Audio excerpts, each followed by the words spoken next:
সাহেবকে খোঁজ জিজ্ঞেস করবো আমি যে আমার বয়স কত হবে।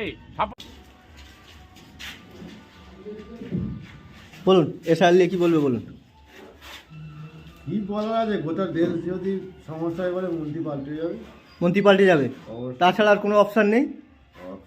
কারণ আমাদের নাম ঠিক আছে, কত কাহাতক কাগজ খুঁজবো বলো, আমাকে কাহাতক কাগজ খুঁজবো। আমাকে 1 কোটি টাকা আমরাই মিস্ত্রি লোক, আমরা কাজ করব না কাগজ নিয়ে দৌড়দৌড়ি করবো। না ছবি তোলো, আমাকে 1 কোটি টাকা দাও, আমি মন্ত্রীকে মেরে দিই। হ্যাঁ 1 কোটি টাকা দাও, তাহলে আমরা কি করবো বলো। এই যে মানুষটা বলছে যে আমাকে 1 কোটি টাকা দাও, আমি মন্ত্রীকে মেরে দিচ্ছি, কি জ্বলনে বলছে।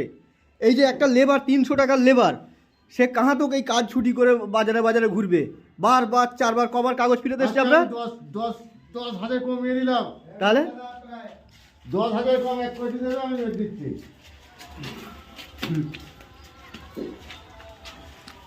মিস্ত্রি তোমার কি খবর আছে? ও সরকার চলবে না, এ সরকার চলবে না, তাছাড়া পেরেশান নির্যাতন তাহলে সব দিয়ে এইভাবে আমরা কি কাজ কাম করবো নি? আমরা ঘুরবো? তোমাদের কাগজে কি আছে খবর? সব একই কেস। তাহলে আমরা কি করতে পারি, কাহা তো ঘুরতে পারি আমরা? ভোটার আছে, তাহলে তোমরা পার্টিবাজি করবে, কি করবে অন্য জায়গায় করো, এখানে আমাদেরকে আম মানুষকে কিসের জন্য পেরেশানি করছো? তাহলে কাজকর্ম কিছু নেই, তাহলে আমরা বাইরের দেশে যে কাজও করতে পারছি নি, মা দৌড় সব কিছু করছে। তাহলে সরকার নেই।